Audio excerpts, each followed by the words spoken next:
Dear viewers, welcome again to the analysis of YOLENO TV. I'm glad you're well from wherever you're watching this channel. Now, yesterday, I was going through that tribunal session, and sorry, I did not submit this analysis in time, but then I was caught up by some personal duties. So sorry for that. So yesterday, I was going through the tribunal session, and one thing I wondered is why AGGREY MUCHELULE was almost supporting Peter Munge. I could see how he responded to Donald KIPKORIR.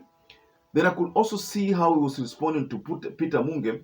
And by that, Peter Munge is a lawyer, in that tribunal who is representing IEBC.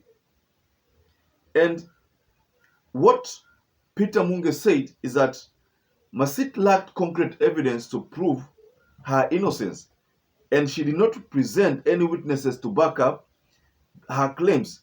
He continued arguing the tribunal to put into consideration evidence presented by the IEBC chairman Wafula Chebukati. That is Peter Munge. I think there is something in that statement. Peter Munge is saying that IRENE Masit did not present any witness. And according to Peter Munge, that in itself should be a reason to have Masit fired.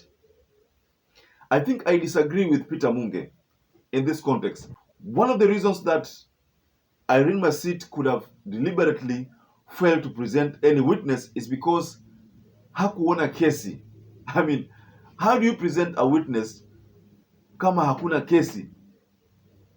Initially, there have been allegations that IRENE Masit played a critical role in probably trying to change the results.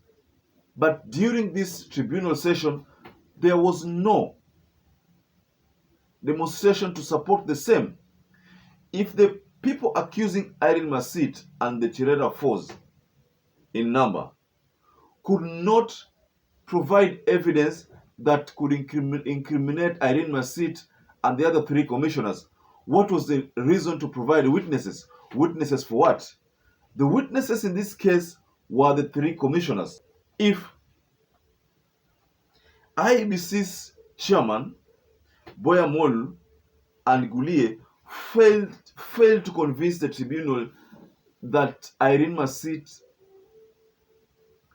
did whatever they've been trying to accuse her of, failed to prove that, what was the need to provide a witness?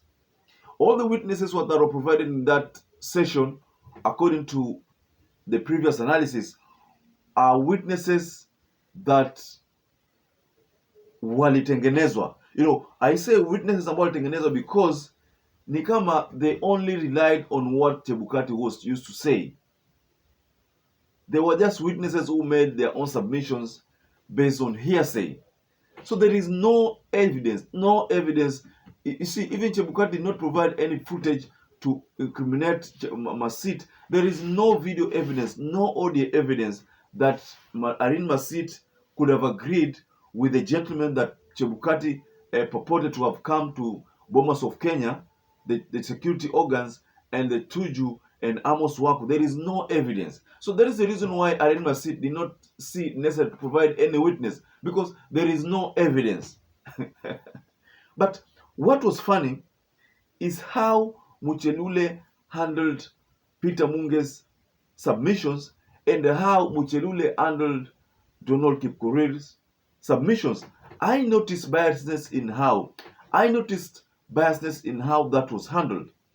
And when lawyer Donald KIPKORIR literally tried to tell Muchelule to dismiss the whole thing, Muchelule all had some preset mind from the body language. I could tell that he had some preset mind that probably the verdict was not going to be in favor of IRENE Masit. That is what I could notice from the body language.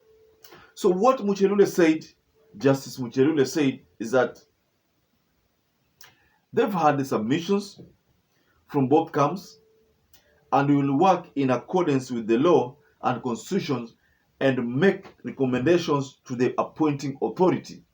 Appointing authority. Now, who is the appointing authority? That's a question that I leave to you, ladies and gentlemen. But